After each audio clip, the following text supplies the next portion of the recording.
1 daqiqa ichida o'zingizni sochingizni turiga qarab vosk tanlashni o'rgatib qo'yaman. Agarda sizning sochingiz qattiq, dag'al, o'sgani sari ishib ketadigan soch bo'ladigan bo'lsa, London Grooming firmasini Define voskini taklif qilaman. Bu ishgan sochni yana ham ob'yomini yo'qotib beradi va o'zida mokri effektni ko'rsatib beradi. Sochingiz buni surganingizdan keyin yana ham bo'ysunuvchan bo'ladi va o'zingizga yoqadigan ko'rinishga keladi.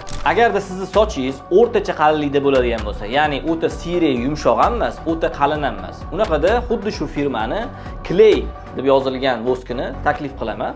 Bu o'rtacha ko'rinishda, ya'ni o'rta qalinlikdagi sochlarga juda ham zo'r effekt beradi. Agarda sizning sochingiz yumshoqroq bo'ladigan bo'lsa, xuddi shu firmani pastasini taklif qilaman. Sababi bu boshqa vosklarga qaraganda yengilroq bo'ladi va sochingiz yumshoqligi uchun bu ko'proq sizning sochingiz bilan chiqishadi. Va uy sharoitida ham bemalol bu vosklardan foydalanib, sochingizni yana ham chiroyli ko'rinishga olib kelsangiz bo'ladi. Kun davomida sochingiz buzilib ketmasligini ta'minlaydi. Soch haqidagi foydali ma'lumotlarni yo'qotib qo'ymaslik uchun menga obuna bo'lib qo'ying.